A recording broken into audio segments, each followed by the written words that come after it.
Fantasy football is an easy game. It's an easy game to play.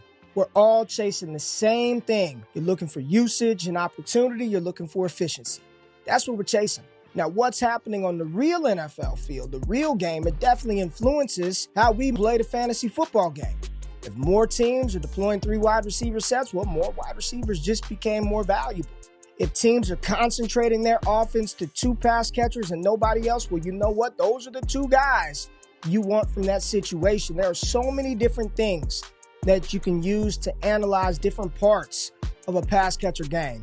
How good are they versus a certain coverage, versus a certain defense, out of a certain alignment, out of a certain personnel group. But ultimately, we're still chasing the same damn thing, usage and opportunity. And I'm a visual learner. I got to see it. That's just how I am.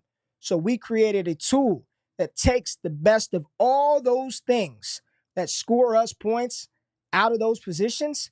We layered them into one dope score, and that's what Trinity is. We brought all that flavor together, baby. We put it all together, and we weighted it appropriately to the things that historically score fantasy points. Yards per route run, first downs, air yards, target share. Give you one simple score to do one simple thing. Chase the usage, chase the opportunity, and when you do those things, the fantasy points, they tend to follow. I trust that Trinity. Let's get it.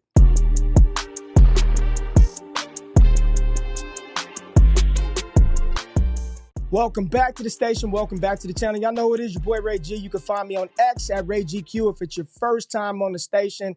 Appreciate you giving me a little bit of your time. I promise you I'm going to have you in and out. So if you stick around to the end of the video and you find this information actionable and or entertaining, hit that thumbs up button, like the content, subscribe to the channel, turn the notifications on for your boy. We're giving you all types of fantasy football content, trade advice, player takes, strategy, theory, all that good stuff. But we're talking Trinity today, and I want to talk about a young wide receiver out of the 2024 class that exploded this past week. He's got some competition that just said he's going to be back on the field this Sunday. But I want to start off talking about Rome Odunze and his utilization so far through the season. Some things that I hope to see moving forward, but we're definitely going to chase it. We're going to track it. We're going to pull up the tool. You can find it over at ddfantasyfootball.com. Let's get into it. We're going to filter this thing their entire season and just look at who the leaders are in usage and opportunity for the Bears. And you see Keenan Allen leads the way with a 7.21 score. This only accounts for when the player's on the field. I don't care about missed games. I want to know when the player's on the field, what is the team asking them to do? And in that one game, Keenan Allen was fed. 7.21 worth of wide receiver stuff, but it did not equate to fantasy points. Way below the trend line there. Following him, you got DJ Moore, 6.57 score. You got Rome Odunze, third wide receiver in the pecking order, right in line with a 5.78. And if you've had this for a little bit, you'll know that we added the tight end position to the tool as well, which helps paint a totally different picture. This score from Odunze, being inside that wide receiver 3 usage threshold territory, is very good for this first-year player. And you look at what he did in week 3, his score was off the charts. He and DJ Moore were both absolutely peppered with targets in that game. You see them in elite usage territory. There's Cole Kmet right there. There's Rome Odunze with a 7.79 score. Absolutely insane. Rome Odunze gave us 23 fantasy points in this one. DJ Moore, a little closer to the median line, 6.85, gave us 15 points. We were happy with it. We all know it was a shootout versus the Colts. Here's my thing. I am hoping that Shane Waldron in this offense do not just relegate Rome Odunze to what he did in week 1. And I just want to remind y'all, I get it. It was his first NFL game. Keenan Allen was on the field. We know he led the way with a very high score of a 7.21. You had DJ Moore with a 7.55. Look at the gap, though. Look at the gap. There's Odunze, 4.12. Very low score. Gave us 2 fantasy points in that matchup. I don't want Keenan Allen slowing down Rome Odunze's development. It would be very unfortunate if that were to happen. Right now, Odunze is second on the team in targets with 20 to DJ Moore's 28. Odunze's got 156 yards to DJ Moore's 167, but that's on 10 less receptions, and that's the thing. He is getting that valuable downfield work. 16.4 air yards per target. which is double that of DJ Moore and higher than that of Keenan Allen when he played in week 1. Average separation, according to Next Gen Stats, 2.5. Really don't even care about that. I care about the usage and how the team is deploying them. And when you look at some of the other things that really help wide receiver scoring, putting a player in motion, he's right behind DJ Moore with 3 targets out of motion, 1 reception to DJ Moore's 3. And then when you also look at the play action rate for Rome Odunze, which I think is really, really key for him, he leads the way on this team with 7 play action targets for 75 yards and a touchdown. So he's getting that valuable downfield work. We know the utilization post Keenan Allen injury has been pretty damn good. He's inside of that threshold that you like. Very, very interested in the distribution of wide receiver usage this week for the Bears. I don't feel as great starting Odunze if Keenan Allen is on the field. It'd be one of those situations where I would be very tempted to play him this week, but I need to see this thing shake out one more week with a healthy-ish Keenan Allen on the field. How is Shane Waldron going to deploy these pass catchers? We got to track that one. Another wide receiver situation that is looking good for fantasy out of Atlanta. Darnell Mooney is a player whose usage has been damn good so far early throughout the season. Let's pull up the tool. Take a look at Mooney. Here goes the usage from the Falcons wide receivers through 3 games.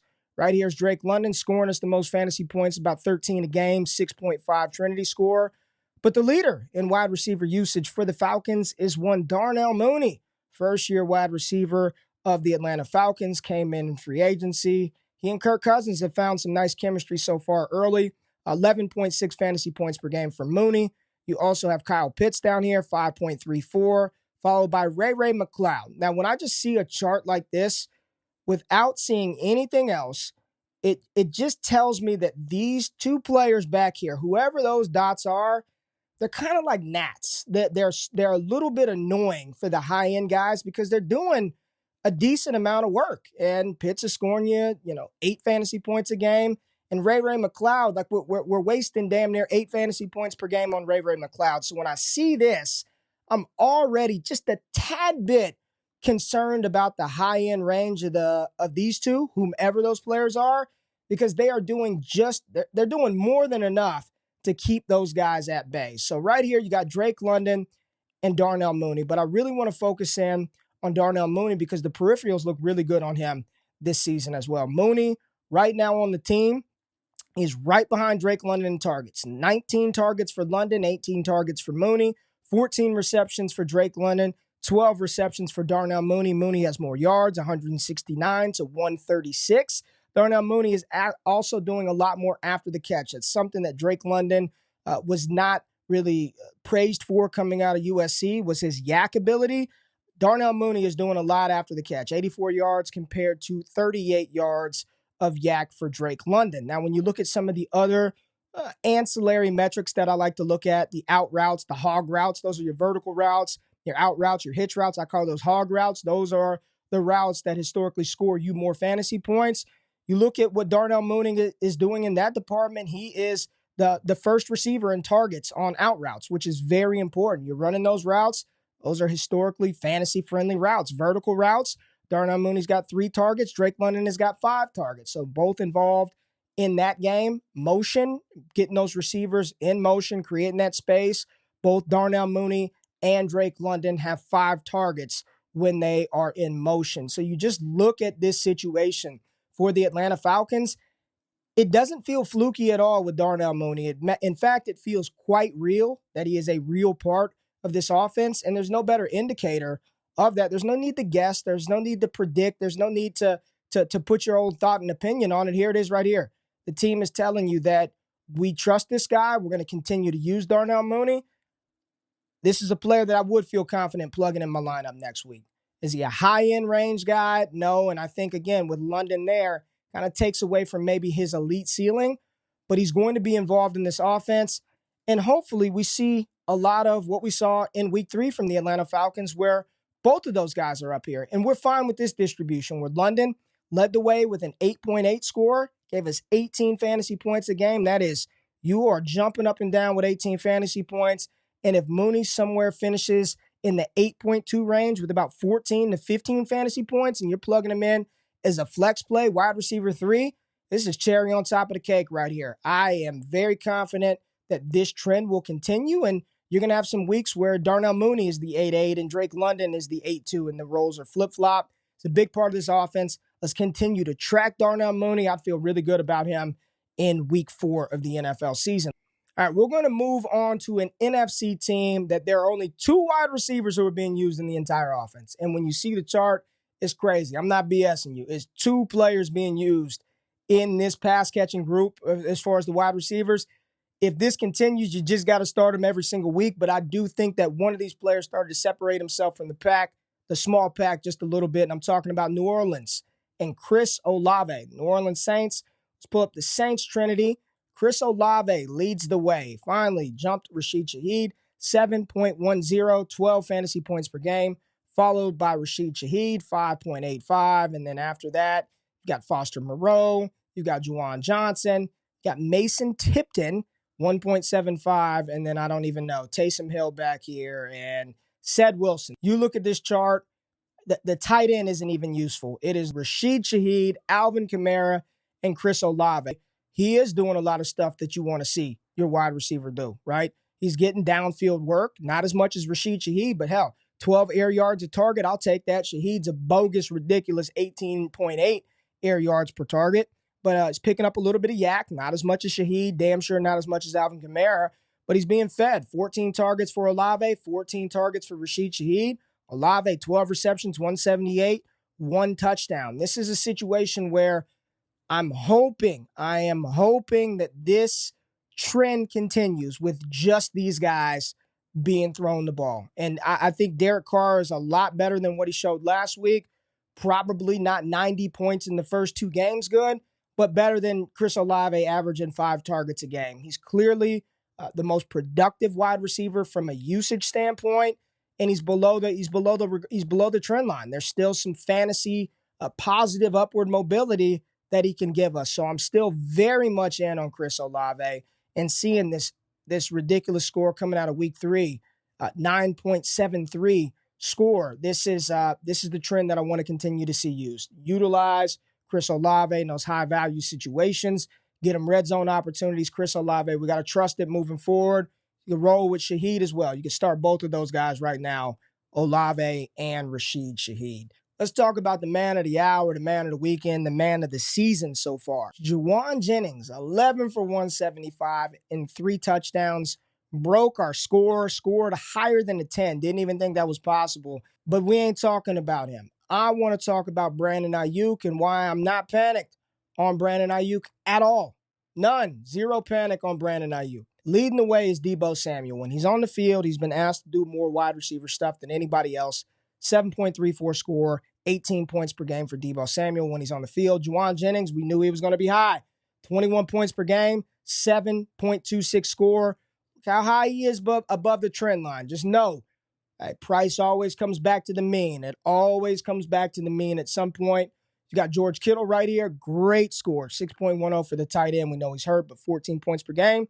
And then still inside that threshold, that 5.5, you see little old Brandon Aiyuk down there. There's Brandon Aiyuk, not even scoring us the type of fantasy points he should based on the usage.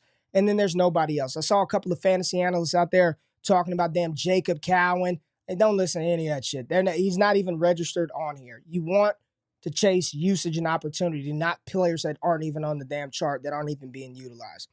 Brandon Aiyuk's 5.52 score may not be high, may not look great, but when you watch the game, there were multiple opportunities. And I'm not just talking about the one play where Brock Purdy missed him on the deep touchdown. I mean, there were some balls that hit off his hands, some missed throws from Purdy. The usage was there. A couple of those plays, and we're looking at Brandon Aiyuk in a totally different light. And when you see how Juwan Jennings got his points, and you see some of the Herculean effort type stuff that he did, and I'm not taking anything away from Juwan Jennings, but some of the stuff was like, come on. I mean, he's out there jumping through the back of folks. It's things that you probably are not going to predict that Juwan Jennings is going to do on a weekly basis. Now, you do want to see Brandon Aiyuk step it up, right? Both of those guys have got 20-plus targets. Aiyuk, 11 receptions, Juwan Jennings, 18. But one of the things that I'm looking at is what Aiyuk is doing, what his opportunity is actually looking like, and it's inside of that threshold range. It's inside of that 5.5 range, and he's got a really good matchup this week against the New England Patriots. And I know a lot of people are going to say Christian Gonzalez, but this is a very, very efficient offense. Brock Purdy is playing very well. The New England Patriots do not do a good job of generating pressure up front. This should be a situation where Brock Purdy should be able to stand back there and pick his spots. I'm not worried about Brandon Aiyuk. Here's what my bigger takeaway from looking at this is Juwan Jennings will be involved. He's going to be involved in the offense, and with Debo and Kittle out, he's even more of an important piece of that offense because he does so many different things, not just playing receiver and catching the ball, but from a run blocking standpoint. He's always been viewed as one of the best run blockers at the position, but he's going to be involved in the offense. He's doing enough. They're not going to take him off the field. I don't anticipate him going 11 for 175 and 3 ever again, but he's probably also not going to go 0 for 0 for 0. He's going to be involved in this offense, which pulls everybody back a little, but I am not panicked on Aiyuk. He's still within that 5.5 threshold. He's being utilized like a wide receiver that you got to trust and you got to start every week, and he's below the regression line. I believe that there's a greater likelihood that his usage continues and he gets closer to that mean, and just Juwan Jennings comes back down to reality just a little bit. And I don't think that is a crazy, crazy reach to come to. Trusting the Trinity on Brandon Aiyuk. If there's a buy low opportunity out there on him, I'll take it. All right, the final player that I want to talk about tonight, very good player, very talented player, and he's in a situation where he's the only ticket in town on the outside. And I am talking about George Pickens and the Pittsburgh Steelers, Justin Fields. Got to talk about the quarterback along with the wide receiver, but let's pull up George Pickens' usage on the Trinity tool and talk about it. There he is. I mean, he is close to an 8, which is elite usage. When you're in that 8 range, you ought to be scoring 20-plus fantasy points per game. He's a 7.82, well below the trend line, as is damn near every pass catcher on the Pittsburgh Steelers. Pat Freiermuth inside that 5.5 threshold, so you want him. And then after that, it's Calvin Austin, mainly boosted by last week, and literally nobody else. I saw people on X talking about go buy Roman Wilson. Do not do any of that. But I'm still interested in George Pickens. This is a player who for 2 years has been right around this range, hovering around elite usage, but held back by poor quarterback play. Justin Fields is not lit it up yet. He's not turned the ball over. He's playing mistake-free football. They're running it. This is a situation where you're banking on Pickens continuing to be the main ticket in town. 13 receptions. He leads the team, 171 yards. The only player outside, Calvin Austin got to 108 last week. 13 yards of reception. He's doing a little bit after the catch. This is what you're banking on. You're banking on George Pickens to just get it going. And the Colts pass defense, listen, they don't put a lot of pressure on opposing offenses, and they're not very good at stopping the pass. This could be breakout week for George Pickens. The usage is outstanding. This is what you want to see. Anybody in the bottom right quadrant of any chart, that's what I call kind of the buy zone. Those are the players who are doing elite to high-end wide receiver usage. The fantasy points just are being held back 9 times out of 10 by poor quarterback play. And I don't want to call Fields' QB play poor, but there's not a lot of passing volume right now. So if you can tell yourself that story where they throw the ball a little bit more, I know who it's going to go to because they're only really using one guy outside of Freiermuth. I am going to trust the Trinity that the fantasy points will follow George Pickens. Let's make it happen this week, George Pickens. So there you go. 5 players that you should trust and or track the Trinity on going into week 4. Rome Odunze. It's going to be real interesting to see how that situation is with Keenan Allen back. We also talked about Darnell Mooney in the Atlanta Falcons, Chris Olave in the New Orleans Saints, Brandon Aiyuk, Juwan Jennings, and the man, the myth, the legend, George Pickens. Some other interesting Trinity situations. JSN and the Seattle Seahawks. Very curious to see what this looks like. Through 3 weeks, it has been very up and down. One little concern that I'm seeing, a little bit of dip in usage, Chris Godwin still scored us, was good last week. We're not complaining, but he's been on fire the first 2 weeks with the usage. Last week, Tampa Bay got put in him by Denver, and I just saw that score go down just a little bit on a weekly basis, so my eyes are just kind of watching the Tampa Bay situation with Chris Godwin. But I appreciate y'all tapping in for a couple of minutes. You stuck around to the end of the video and you find the information useful, actionable, and or entertaining. That thumbs up button, like the content, subscribe for more. Make sure y'all wake up with Jay Rich and I on Friday for Wake Up with Ray and Jay. Good luck this week. Trust the Trinity. DDFantasyFootball.com. I am out. Peace.